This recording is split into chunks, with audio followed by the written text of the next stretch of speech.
versículo 1. Diz assim: quando Jesus ia saindo do templo, aproximaram-se dele os seus discípulos para lhe mostrar a estrutura do templo. Jesus, porém, lhe disse: não vede tudo isto? Em verdade vos digo que não ficará aqui pedra sobre pedra que não seja derribada. Estando assentado no Monte das Oliveiras, chegaram-se a ele os seus discípulos em particular, dizendo: dize-nos quando serão essas coisas e que sinal haverá da tua vinda e do fim do mundo. Até aqui. Então vamos orar nesse momento, vamos inclinar nossas cabeças. E você também tem um pedido, pode levantar a sua mão. E os outros, todos vamos orar, todos juntos. Pai Santo e amado, glorioso Deus, Todo-Poderoso, nós humildemente chegamos na Tua presença mais uma vez nesse dia, Senhor. E pedimos a Tua bênção agora, Senhor, por esses pedidos de oração que aqui estão em minhas mãos, por esse frasco que aqui está, dessa pessoa que crer na oração da congregação. Pai, peço a Tua bênção, Tu abençoe esse shampoo que ela vai passar em sua cabeça. Pai Santo, também abençoa, Senhor, cada pessoa que levantou sua mão, cada necessidade. Nós pedimos a Ti, Pai, em nome do Senhor Jesus Cristo, por essas bênçãos. E muito obrigado. Amém. Amém. Podem sentar.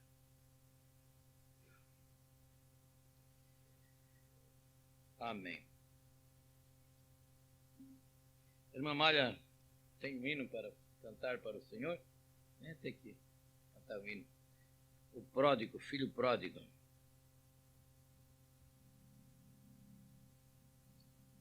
Pois a irmã Ana também.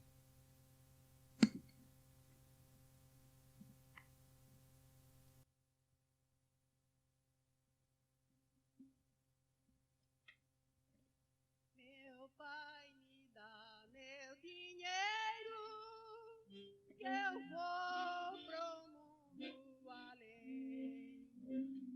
Assim como os outros gozam, eu quero gozar também.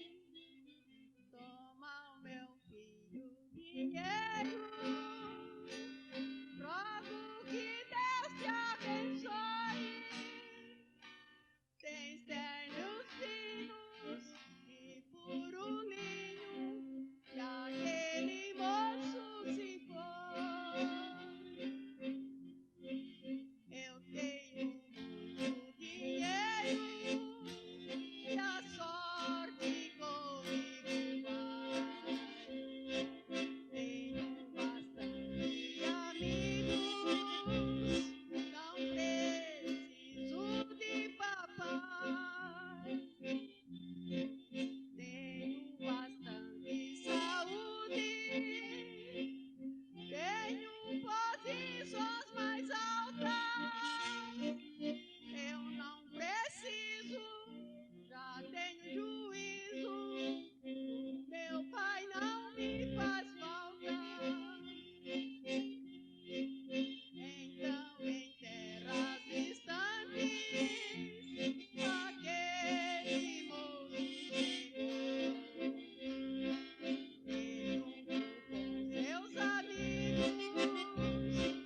Graças a Deus. Outra coisa, irmão Manuel, esses pedidos de oração, sempre tem que as pessoas trazer antes da primeira oração. Quando o irmão vinha aqui ler a Bíblia e fazer a oração, aí apresenta esses pedidos a Deus e a igreja ora. Então, naquela hora, o irmão lê os pedidos, as necessidades, e depois, né, o culto, se ora depois do culto. Mas sempre se faz isso antes. Daí, ora por as pessoas no começo já, na primeira oração, na segunda oração, quando lê a Bíblia. Certo? Amém. Então, nós lemos São Mateus, capítulo 24. Eu peço atenção agora para a palavra de Deus, para nós prestar atenção. Evitar de sair, de andar, deixar as crianças se movimentar, para nós entender, para nós compreender a palavra de Deus. Nós cantamos, pedi para o irmão Manuel cantar o hino, mais uma noite te esperamos, mestre amado. Se não voltares, amanhã te esperaremos. Nós estamos esperando Jesus. Todos os pregadores que pregam a mensagem, e até mesmo você pode notar que até as denominações pregam muito a volta de Jesus. E a volta de Jesus, ela é pregada no Velho Testamento, é falado ali, está escrito mais no Velho Testamento dessa segunda vinda do Senhor Jesus Cristo, do que da primeira vinda que ele esteve aqui na terra. O Velho Testamento, que anunciava que ele ia estar aqui na terra, ali já falava mais desta segunda vinda a qual nós estamos esperando. Esse acontecimento. O mundo não está ligando para isto. Mas naquele dia em Sodoma e Gomorra, eles não sabiam que eles estavam vivendo a última noite também. Eles não sabiam do fogo que estava pairando para cair sobre eles. Eles viviam normalmente, tudo estava normal. Porque se algum podia ter avisado, falado que a cidade estava em grande pecado, a desobediência a Deus era tão grande, a carnalidade tinha tomado conta da cidade, mas eles não acreditavam. Ele estava naquela noite, mesmo tranquilo, um dia antes, como se nada fosse acontecer. E de repente, eles viram que a cidade sofreu aquela grande catástrofe, aquela grande calamidade, não de água desta vez, mas de fogo. E eles não esperavam, como hoje também. O mundo está indo. Jesus disse que seria assim como nos dias de Noé. Eles compravam, plantavam, edificavam, e eles não estavam nem esquentando no sentido, estava tranquilo. Hoje é a mesma coisa. Jesus diz aqui em São Lucas, no capítulo 17 e o versículo 26. Como aconteceu nos dias de Noé, assim será nos dias do Filho do Homem. Comiam, bebiam, casavam, davam-se em casamento, até o dia que Noé entrou na arca, veio o dilúvio e consumiu a todos. E diz mais, como também da mesma maneira aconteceu nos dias de Ló. Comiam, bebiam, compravam, vendiam, plantavam, edificavam. Mas no dia em que Ló saiu de Sodoma, choveu do céu fogo e enxofre. O Egito também, mesmo tendo ali aquele grande profeta Moisés, anunciando que o anjo estava com a espada desembainhada, eles não acreditaram. E eles tiveram uma noite de terror.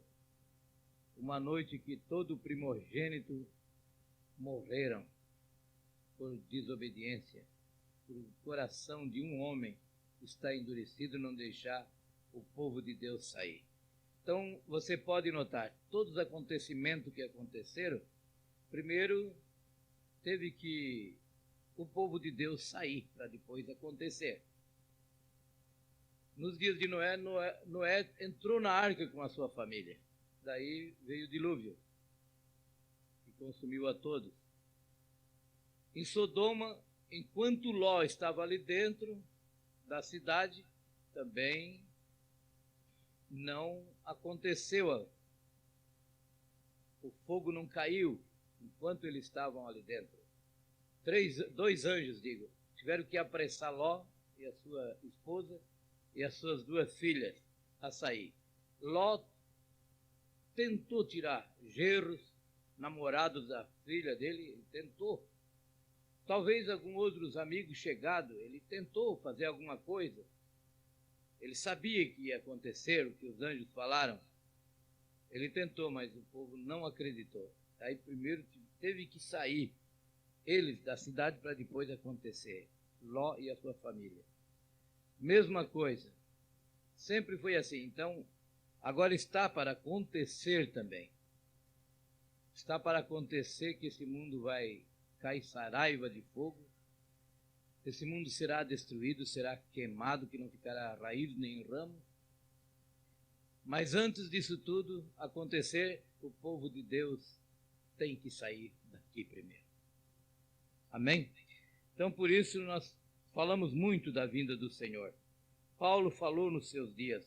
Paulo cria que a vinda do Senhor até seria nos seus dias. Você pode olhar em Tessalonicenses, capítulo 4, ele se inclui no arrebatamento. Mas, com o tempo passando, então, ele começou a profetizar e começou a ver que não seria para os seus dias, mas para os nossos dias, para o fim. Então, ele simplesmente, quando estava já no fim da sua carreira, ele escreveu a Timóteo, alertando: meu filho na fé, Timóteo, prepara para o acontecimento, vocês que ficam e vão passando isso para outros. E ele disse para Timóteo: quanto a mim, já estou sendo oferecido por libação. O tempo da minha partida é chegada, mas combati o bom combate, acabei a carreira e guardei a fé. É o importante, guardar a fé. E ele chegou no fim do seu percurso, mas com a sua fé intacta. E sempre eu creio que um homem ou uma mulher pode perder tudo nesta vida. Dinheiro, casa, mesmo filhos, tudo, pode perder tudo nessa vida. Mas se não perder a fé, quando chegar no fim do caminho, nada perdeu. Mas, por outro lado, a Bíblia diz que o homem pode ganhar o mundo inteiro, mas se perder a sua alma, de nada vale. Então, temos que guardar a fé. Agora, a vinda do Senhor, como eu disse, muitos pregam. Lá no Velho Testamento, nós temos muitas palavras que poderíamos olhar aqui. A de Malaquias 4, ali diz: eis que eu vos envio o profeta Elias. A mensagem do profeta Elias é essa que estamos vivendo. Antes que venha o grande e terrível dia do Senhor.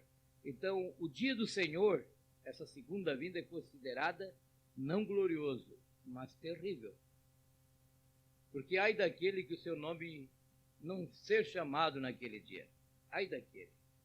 Louco é aquele que se perde, aquele que se vê perdido, ele enlouquece. Daí sim, a palavra louco vai existir. Mas hoje nós não devemos chamar uma pessoa de louco. A Bíblia diz que não devemos, porque louco, a palavra louco quer dizer perdido do inferno. Nós não devemos chamar. Você pode notar na Bíblia que quando a mulher de Ló falou aquelas palavras, de Jó, falou aquelas palavras para Jó, diz: tu ainda retém tua fé a esse Deus? Amaldiçoa e morre. Ele olhou para ela e disse: como uma doida tu tens falado. Nem chamou de doida. Como uma doida tu tens falado. E aqui Isaías, no capítulo 5 de... Amós. Livro de Amós, capítulo 5, e versículo 18, diz assim, você acompanha: aqueles que desejam um dia do Senhor, para que quereis vós este dia do Senhor? Trevas será, não luz.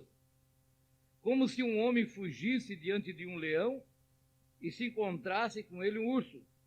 E como se entrando numa casa e sua mão encostasse à parede e fosse mordido de uma cobra.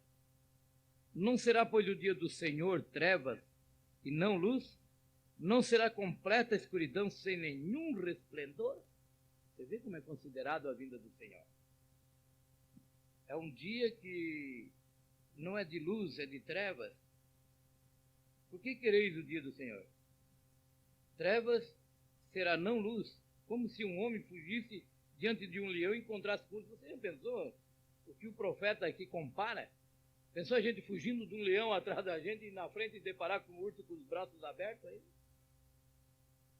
Acho que morre antes da hora, né? Então, o dia do Senhor é falado desta forma. Agora você vai olhar como Jesus se preocupou. Quando nós lemos aqui em São Mateus, eu vou repetir, preste atenção. Quando Jesus ia saindo do templo, aproximaram-se dele os seus discípulos para lhe mostrarem a estrutura, as colunas do templo do rei Salomão. Os discípulos se admiravam daquilo, porque foi uma obra que dizem que se fosse fazer hoje um templo como o templo de Salomão, ele custaria 8 milhões de dólares para fazer o templo do rei Salomão, que foi feito naquele dia. Se fosse hoje construir um templo daquele, seria 8 milhões de dólares. E os discípulos, então, aquelas estruturas, aquela coluna, eles se admiraram muito e lhe mostraram para Jesus. Disseram, e mostrarem a estrutura do templo. Mostraram, ó Senhor, olha essa maravilha. Mas Jesus diz aqui assim, porém, disse-lhe, não vede tudo isto? Em verdade vos digo que não ficará aqui pedra sobre pedra que não será derrubada. E eles saíram.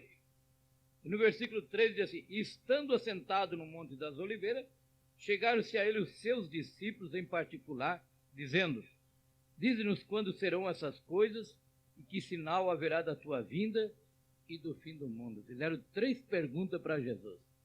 A primeira, quando serão essas coisas, que vai acontecer isso aí? Ele sabia que Jesus sabia a hora, o dia. Então eles perguntaram, quando serão isso, que não ficará aqui nesse templo pedra sobre pedra? E já aproveitaram ali em particular, lá no Monte das Oliveiras, para Jesus, e qual é o sinal da tua vinda? 2 perguntas. É a terceira, do fim do mundo. 3 perguntas fizeram. E você vai notar que Jesus jogou tudo junto, as 3, respondeu tudo junto. Jogou tudo na mesma hora para eles. Um ponto aqui, um ponto ali, outro ponto lá. Falou, primeira resposta foi da sua vinda. Ele se preocupou mais com o dia da sua vinda. Então, a primeira coisa, ele começou a dizer assim, Jesus respondendo disse-lhe, acautelai-vos que ninguém vos engane, porque muitos virão em meu nome dizendo, eu sou o Cristo, e enganarão a muitos. Você está vendo? Então, ele falou que, primeira coisa, isso é sobre a vinda do Senhor, nesses dias. Como também da primeira vinda do Senhor, a Bíblia diz, que veio outros, foi Gamaliel que falou, que veio outros no lugar de Jesus querendo ser o Cristo. Veio outros homens naqueles dias, um tal de Teuda, outro Judas, que não é o Iscariote, eles vieram querendo ser Jesus naqueles dias. Mas eles vieram na terra e não se identificaram com a palavra, com aquilo que estavam escrito. Então, aquilo durou um pouco de tempo e depois logo se acabou. Mas quando veio Jesus, ele se identificou com as Escrituras, com aquilo que estava escrito. Então Jesus já avisou nós também para nos acautelar, que ninguém vos engane, porque muitos virão em meu nome dizendo eu sou o Cristo. Vocês sabem, aí na televisão tem um dizendo que é o Cristo. Ele é conhecido como Henri Cristo. Eu vi pessoalmente aqui em Tramandaí uma certa vez. Olha, parecido ele era. Tinha barba, usava túnicas, sandália, cabelo. Com essa foto que nós vimos de Jesus, ele se parecia muito bem. E ele deu uma volta na cidade aqui em Tramandaí, entregou um folheto, e eu peguei o folheto, e eu li o folheto e dizia que ele era uma reencarnação de Jesus Cristo. Diz que primeiro Adão, e no folheto dizia que Adão reencarnou em Noé, Noé em Abraão, Abraão reencarnou daí Davi, de Davi Jesus, e agora era ele novamente na terra. Mas ele não se identifica com a Escritura. Jesus não virá mais aqui na terra. Ele esteve aqui na terra e ele está aqui na terra, mas na sua igreja. Ele esteve no ministério do profeta William Branham, mas ele mesmo em pessoa, ele não vem mais aqui na terra. A hora que ele vir buscar a sua igreja, será ali nas nuvens. A igreja irá ao seu encontro. Por isso nós devemos ter a fé, uma fé do rápido, para nós ser trasladado. Amém? Glória a Jesus. Então, às vezes você diz, mas isso aí eu acho que não existe. Existe. Existem pessoas de todos os tipos. Agora, até na mensagem, um que saiu da mensagem, o irmão Luiz Carlos conhece bem essa doutrina, ali Joinville tem. E nós temos até aqui já no Capão da Canoa. Pessoas que andaram na mensagem, que viveram na mensagem. E esse personagem, ele se intitula como também Jesus Cristo. É Jesus na terra. E isso está por aí, vai aparecer qualquer hora na sua porta, pregando que ele está na terra, tem 4 filhos, casado, mora em Porto Rico. Tem essa doutrina aí. E ele vem apresentando o William Branham como o apresentador, o percursor. Eu vi um folheto que dizia assim, uma foto do irmão Branham, dizia o percursor. E outro lado, outra foto dele, o percussado. Quer dizer que o irmão Branham estava percussando ele. Mas não se identifica com a vinda do Senhor, ele. Ele diz que na França tem outro também. E esse, eu vi falar, que ele tem até o sinal na mão e as marcas da coroa de espinho. Se identifica dizendo que é Jesus Cristo. Então, você vê que estamos na hora daquilo que Jesus disse. Mas você fica tranquilo, porque nesse mesmo capítulo Jesus disse, por que surgirão falsos? Ele respondendo as perguntas. Por que surgirão falsos cristos e falsos profetas, que farão tão grandes sinais e prodígios, que se possível for, enganaria até os escolhidos. Se possível for, enganaria até você. Vê que eles preparam tudo.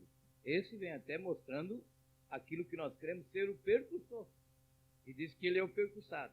Se fosse possível, enganaria até os escolhidos. Mas só que não é possível enganar os escolhidos. Fosse possível. Por que não enganaria o escolhido? Porque o escolhido fica com a palavra de Deus. Não com a aparência. Nós não vamos mais por aparência. Dizer que lá está fazendo cura. Dizendo que Cristo está lá. Não. Para nós isso não serve. O dia que eu vi aquele homem desta maneira vestido como Jesus,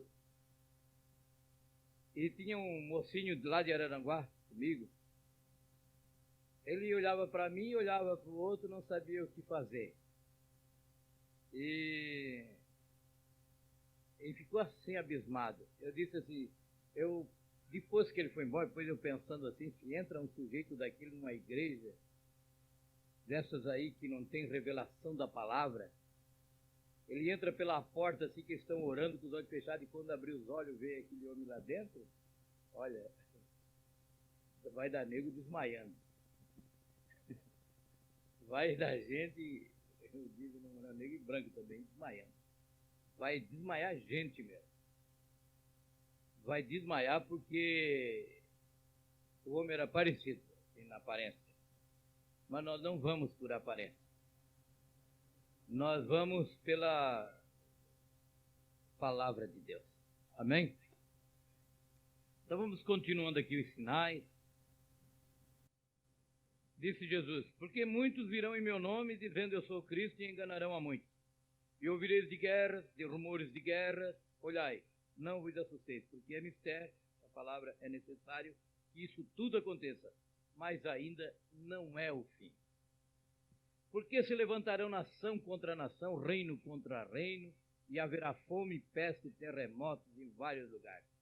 Não preciso eu falar sobre isso, você está vendo isso aí nos nossos dias, aí tá peste, AIDS, câncer, tuberculose, tudo quanto é doença. Diz que a tuberculose ela tem dado muita volta na Terra, esse vírus, que agora ela arrumou uma proteção, ela está vindo muito mais forte, e matando gente novamente por aí, porque eles tinham arrumado contra o vírus, um antídoto, e agora ela está resistindo à penicilina. Está vindo por aí, destruindo de novo. Então, isto é os acontecimentos que Jesus falou. Para nós, isso é uma sirene que está aberta, tocando. Essa sirene está tocando, dizendo que ele está à porta. E diz assim: mas todas essas coisas são princípios de dor. Então vos hão de entregar para seres atormentados e matar-vos-ão, e sereis odiados de todas as gente por causa do meu nome. Amém? Você é do nome do Senhor Jesus Cristo. Você será odiada por ter esse nome. Você já é odiado, porque você tomou o nome. Agora, em Atos dos Apóstolos, nós temos aqui que quando eles se reuniram lá, Atos capítulo 15, quando eles estavam todos ali reunidos, tratando dos assuntos da igreja, numa reunião, então houve muitas palavras, mas Paulo se apresentou e disse que quando eles queriam trazer numa discussão, eles queriam trazer a circuncisão para a igreja, trazer as leis, trazer o sábado, trazer todas essas coisas. Então Paulo levantou-se e disse: mas nós, diz assim, no 15:10. Agora, pois, por que tentais a Deus pondo sobre o serviço dos discípulos um jugo que nem nossos pais, nem nós podemos suportar? Esse negócio de lei, essas coisas de trazer tudo de volta. Então toda a multidão se calou e escutava a Barnabé e a Paulo, que contava com grandes sinais e prodígios Deus havia feito por meio deles entre os gentios. E havendo ele se calado, tomou Tiago a palavra, dizendo: varões, irmãos, ouve-me. Simão relatou como primeiramente Deus visitou os gentios para tomar deles um povo para o seu nome. Amém? E Jesus disse que seriam odiados por causa do seu nome, não por causa da igreja, não porque é participante de uma igreja. Não é a igreja que vai perseguir o povo que tem o nome, o batismo, em nome do Senhor Jesus Cristo. Tudo isso são coisas do fim. Eu tenho um livro, deve estar até com o irmão João, aquele ecumênico, está lá por casa. Então aquilo ali está mostrando que a Igreja Católica dizendo que todas as igrejas estão unidas com eles. Eles aceitam membros, e foi dizendo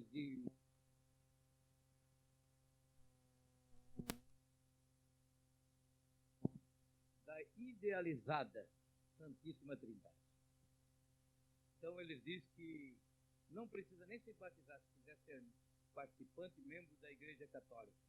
E diz que já estamos todos unidos. Outro dia um padre aqui em Porto Alegre, ele dizendo a mesma coisa. Estamos unidos já, estamos bastante adiantados. Batismos nós fechamos todos. E ainda citou que só tinha um grupo que não concordava com o batismo. Mas no mais os outros todos concordavam. Isso é coisa do fim. Então esses depois se unirão e vão perseguir os que são do nome do Senhor Jesus Cristo. Então ele diz que então vos-ão de entregar para ser atormentado e matar-vos-ão. E sereis odiados de todas as gente por causa do meu nome. E nesse tempo muitos serão escandalizados e trair-se-ão um aos outros, e um aos outros se aborrecerão. E surgirão muitos falsos profetas, e enganarão a muitos. E por se multiplicar a iniquidade, o amor de muitos esfriará. Mas aquele que perseverar até o fim será salvo. Amém.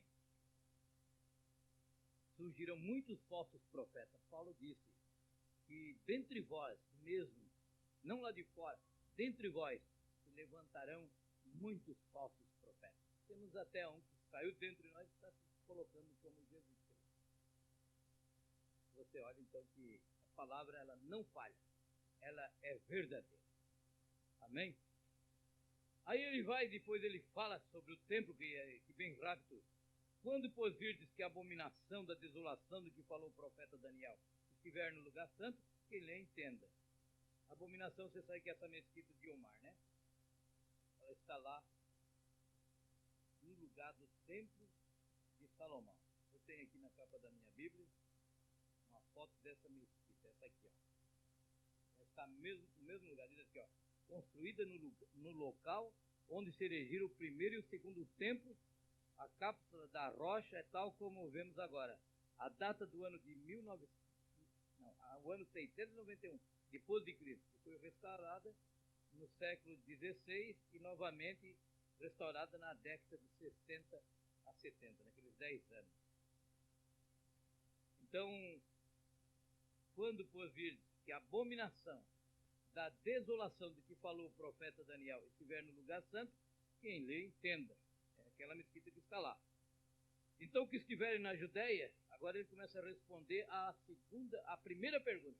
Ele primeiro cuidou da vinda do Senhor. Ele vai falar mais, muito mais sobre a vinda do Senhor. Mas ele está falando aqui, o próprio Jesus, respondendo agora a primeira pergunta. Então, os que estiverem na Judéia, fujam para os montes. E quem estiver sobre o telhado, não desça tirar alguma coisa de sua casa. E quem estiver no campo, não volte atrás buscar os seus vestidos. Mas aí das grávidas e daquelas que amamentarem naqueles dias.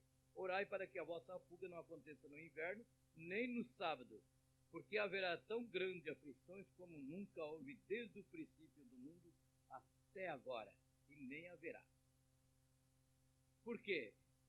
Foi no ano 70, 35 anos mais ou menos, depois que Jesus partiu e morreu e ressuscitou. Então, no ano 70, o general Tito cercou Jerusalém. O general Tito cercou Jerusalém, então os cristãos se mandaram tudo para fora. Quem estava lá no campo não entrou na cidade. Quem estava no telhado nem desceu para buscar um vestido, mandou-se. Você entendeu isso? E orai para que a vossa fuga não aconteça no inverno, porque estaria cheio de neve lá fora. Nem no sábado, porque o portão da cidade estaria fechado. Orai para que essas coisas não aconteçam nem no sábado, nem no inverno, nem no sábado, porque haverá tão grande aflição. Então, nenhum discípulo ficou lá dentro dos muros naquele dia. E os que ficaram lá foram mortos, foram massacrados, e depois o que sobrou eles deportaram, que Israel já não era uma nação, desde 2.800 anos antes de agora, 800 anos antes de Cristo, já tinha deixado de ser uma nação. E ali foi finzinho, terminou, saíram e viveram espalhados. Mas Jesus, falando da sua vinda ainda, e ele volta a falar sobre Israel e diz: aprendei, pois, esta parábola da figueira. Quando já os seus ramos se tornam terro, brotam folhas, sabeis que está próximo o verão. Igualmente, quando virdes todas essas coisas, sabei que ele está próximo à porta. Em verdade, vos digo que não passará esta geração sem que todas essas coisas aconteçam. O irmão Brano, ele fala aqui nesta mensagem, ele falando sobre isso,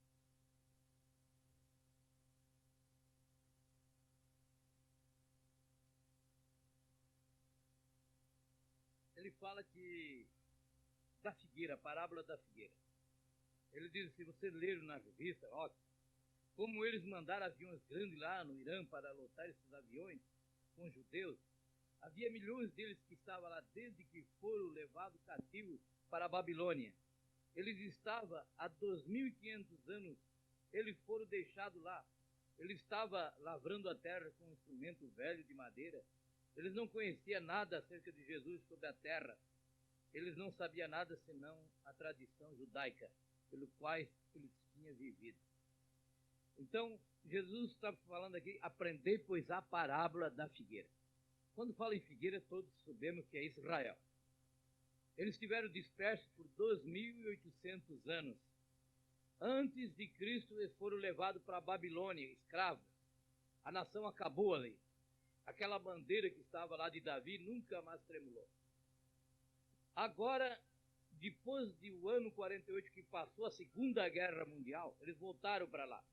Desde 1948, Israel voltou a ser uma nação novamente. E o Momento está falando sobre, mas estou pegando aqui embaixo, e eles estavam dispersos. Em 1948, quando a ONU se reuniu e deu aquele pedaço de terra para eles, eles começaram a voltar para lá. É a figueira dando os seus ramos. Você pode falar isso para qualquer estudioso da Bíblia, ele sabe que quando está falando essa parábola da figueira, é Israel. Então, eles viveram espalhados até agora. E agora eles começaram tudo a voltar, desde 1948. Então, assim, esses aviões desceram e começaram a ajudar esses judeus a embarcarem para levá-los de volta à sua terra. O profeta tinha profetizado 2.800 anos a 3.000, antes dizendo que quando Israel saísse de seu cativeiro, Deus iria trazê-lo de volta nas asas de uma águia. O profeta viu esses aviões chegando, e ele viu os aviões aterrissando, levando de volta para a sua pátria. Ele não sabia chamar esses aviões, parecia justamente como uma águia para ele. E ele então disse que eles seriam transportados de volta sobre asas de águias. Enquanto os judeus mais novos ajudavam os velhos a saírem do avião, eles foram entrevistados e fizeram essas perguntas: vocês voltaram à pátria para morrer? E eles disseram: não, temos voltado para ver o Messias. Nos poucos últimos anos passados, navios, vapor em volta do mundo têm navegado para Jerusalém com judeus jovens e velhos, vestidos nos seus trajes nativos, vindo do leste ao oeste. Hoje, voando sobre Jerusalém, está a estrela de Davi de 6 pontas, a bandeira mais antiga do mundo, aquela bandeira que não tinha voado desde 2.500 anos, voa sobre a terra, que é declarada ser uma nação hoje à noite. A figueira está brotando, suas folhas, Jerusalém está crescendo, o Senhor está restaurando o sinal que os profetas predizeram. Nações estão quebrando, Israel está acordando, os sinais que os profetas predizem, os dias do gentio estão contados, com horrores e sobrecarregados. Nossos dias, nosso tempo está terminando a plenitude do gentio, o tempo do gentio está se passando. Volta espalhando ao seu, pois o dia da redenção está perto. O coração dos homens de medo estão falhando. Seja cheio com o Espírito de Deus, sua lâmpada bem preparada e brilhando. Olhe para cima, sua redenção está próxima. É mais tarde do que pensemos. Nós não vimos a igreja para ocupar um banco. Nós não vimos para escutar um bom sermão ou música bonita. Embora todas essas coisas tenham seu lugar, é muito bom. Mas o que devemos fazer é vir à igreja para verificarmos com Deus a salvação de nossa alma, pois o dia da redenção está próximo, está aqui. Amém? Glória a Jesus. Ainda o próprio Jesus aqui em São Lucas, ele fala também nesta parábola, o qual a mulher que tendo 10 dracmas, se perdeu uma dracma, não acende a candeia, varre a casa e busca com diligência. Como a Brana fala aqui nessa mensagem, a segunda vinda de Cristo, ele usa esses 2 versículos e diz, isto aqui está falando da vinda do Senhor, o qual a mulher que tendo 10 dracmas, e se perdeu uma, ela não varre a casa e busca com diligência até encontrar. Olha aqui, parágrafo 50 da mensagem, segunda vinda de Cristo. Talvez era lá pelo anoitecer que aquela mulher percebeu que tinha perdido uma daquelas dracmas. Se há um tempo quando a igreja deveria fazer um inventário para ver se está usando todas as dracmas, deveria ser agora. Está escurecendo. As próprias nuvens de destruição estão pairando sobre a terra. Pecado, corrupção, estão por todos os lados. Nós estamos vivendo um tempo tremendo, quando há tanta perversidade. Pessoas vão à igreja, e é um fingimento tão grande que fazem as pessoas vão à igreja para tentar esconder o ódio. Pessoas vão à igreja, professa cristianismo e vive como o resto do mundo, bebendo, fumando, jogando. Mulheres se vestem de maneira imoral, veste publicamente roupas que não deveria usar nem em seus quartos de vestir. Elas usam estas roupas lá fora, nas ruas, perante o público. O amor fraternal é uma coisa quase passada. Nós não temos perdido só uma dracma, mas temos perdido praticamente cada uma delas. Estava próximo ao anoitecer, quando o marido desta mulher iria voltar. E se ele encontrasse sem uma daquela dracma, mostraria então que ela havia sido marcada e condenada como uma prostituta. Se ela tivesse se pervertido de qualquer modo, havia sido vista pelo povo, então o trazia perante o sacerdote, junto com uma testemunha, que testificava que ela havia sido encontrada fazendo tal ou tal coisa. O sacerdote visse que ela era uma mulher casada, ele tirava a dracma de seu diadema, significando assim que ela tinha feito algo errado. Se ela estragasse sua virtude, ele tirava a dracma, que significava a virtude. Se ela tivesse fretado, mostrando que ela não era fiel a seu marido, então eles tiravam aquela dracma que representava fidelidade. Quando o marido dessa mulher voltava em casa, ele encontrava sem a dracma, mostrando que ela havia sido marcada, então ele ia divorciar-se dela imediatamente e não teria nada mais a ver com essa mulher. Ele não queria mais tal mulher. Agora, a dracma da mulher, isso é a igreja. Quando Jesus está falando da mulher, na Bíblia, quando você encontrar aqui, falando na mulher, a mulher é a igreja. A mulher é a esposa do Cordeiro. Apocalipse 17 fala da mulher, da grande prostituta. Aquela grande igreja prostituta estava sobre muitas águas. A água, daí o anjo vem e explica para João, as águas que vêm são povos e nações, onde está sentada a grande mulher, a grande prostituta. E essa mulher, ela tinha perdido uma dracma. O irmão Branco está dizendo assim, então estava escurecendo quando ela percebeu que havia perdido algo. Ela estava no fim do dia, estava anoitecendo, a noite estava para chegar. É o momento que estamos vivendo hoje. Estava na hora de seu marido voltar. Nós estamos esperando, não estamos?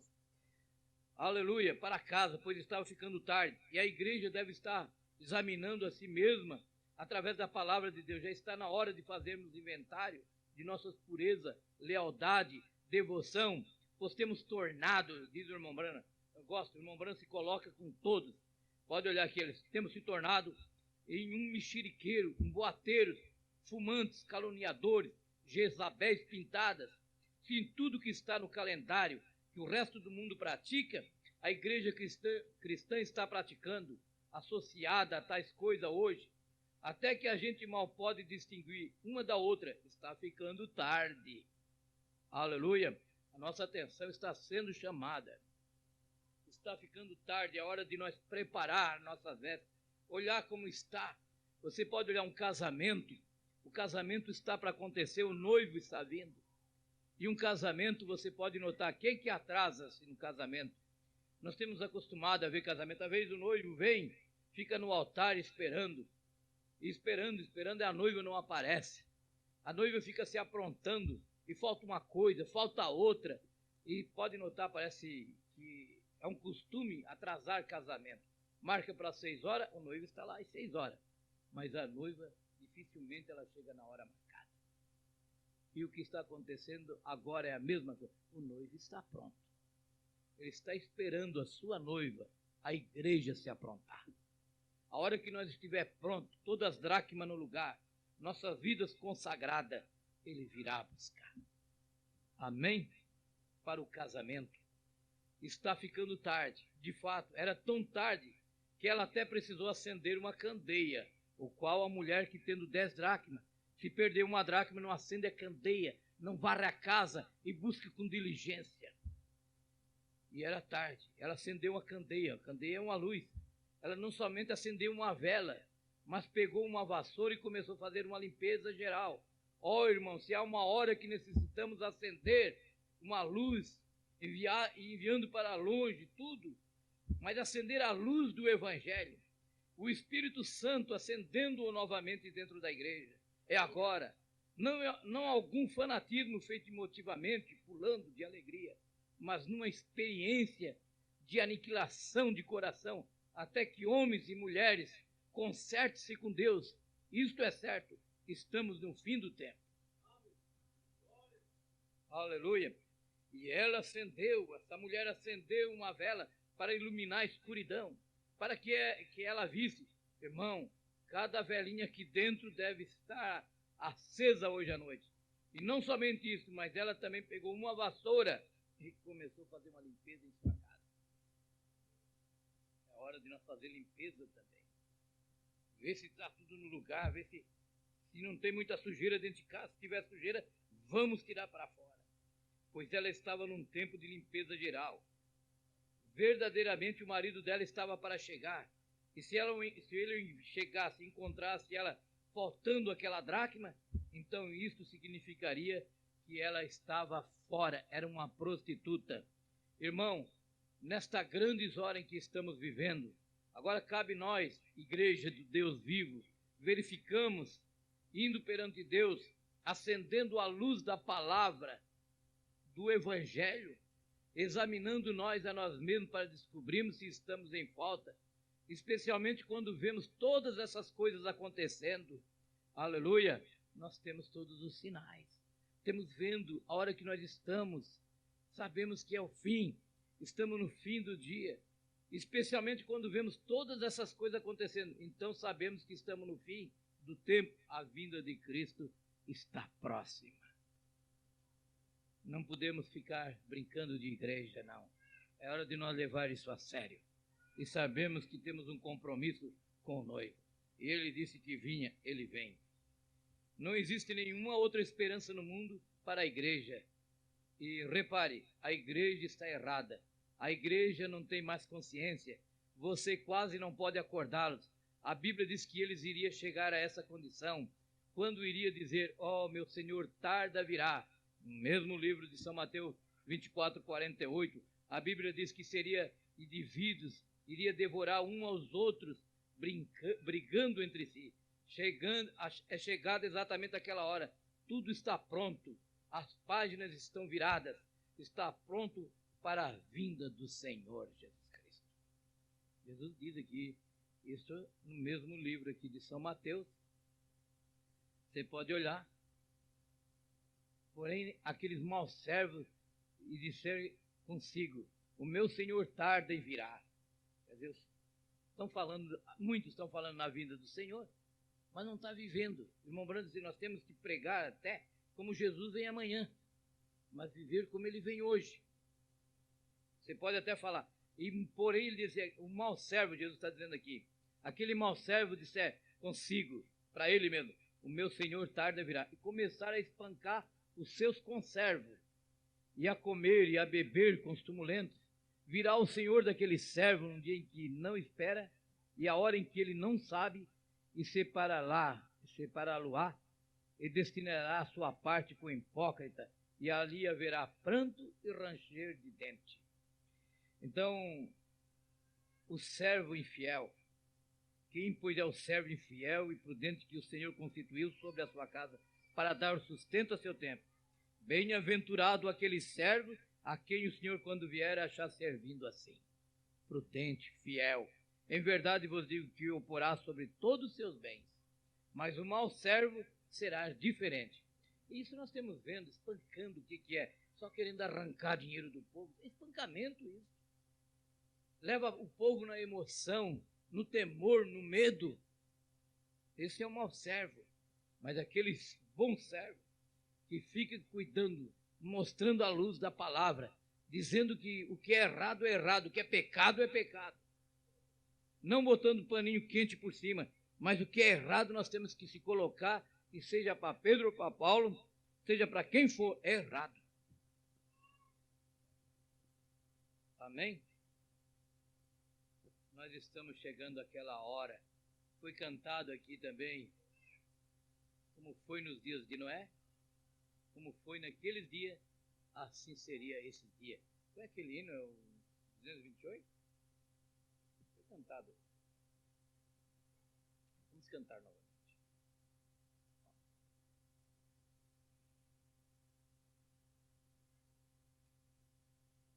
vamos cantar esse hino e terminar. A hora que estava ali, eu estava vendo cantar, esse eu não pedi não.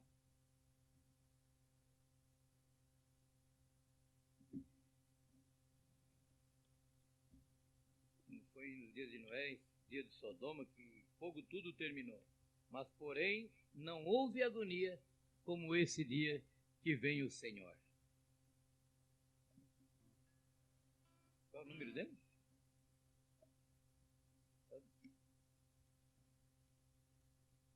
Pode até cantar o 200 também, porque fala também. Reino contra reino. Vamos cantar o 200 não.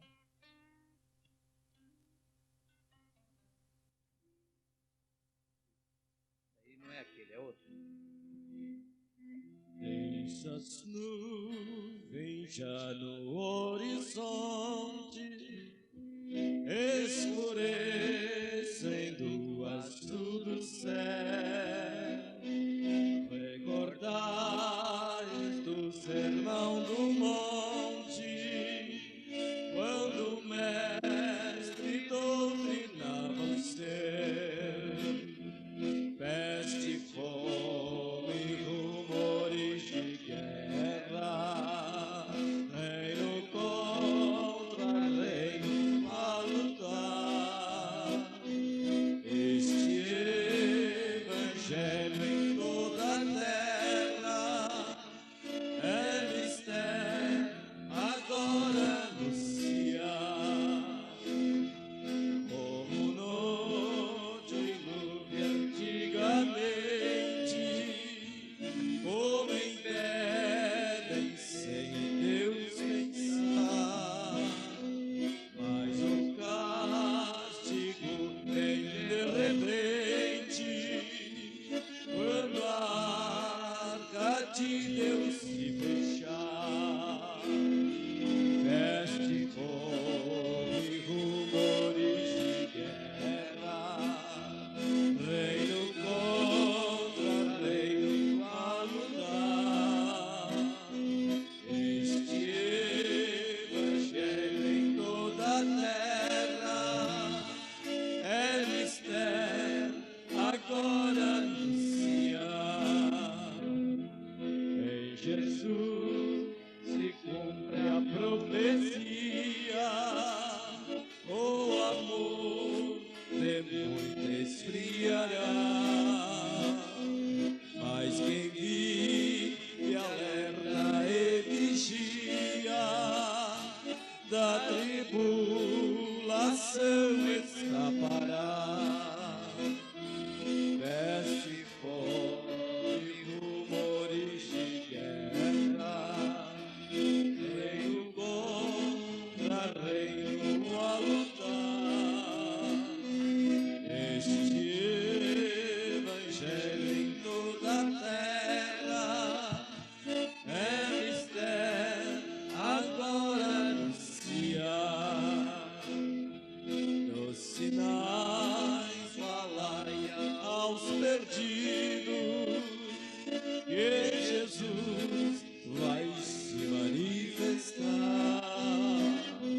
Estas coisas desapercebidos, este é o tempo de vigiar e orar.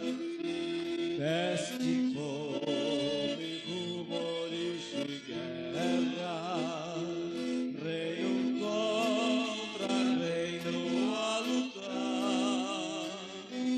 Este evangelho em toda a terra é mistério agora anunciar. Amém. Vamos se pôr de pé, os irmãos se põem de pé. Irmão Luiz Carlos, vem até aqui orar e despedir o culto.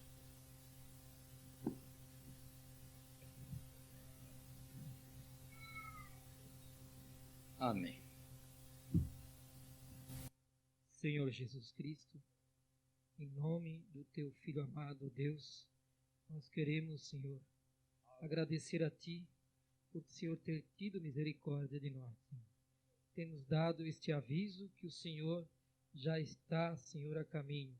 O Senhor já está no nosso meio, recolhendo a cada um para o celeiro, Senhor.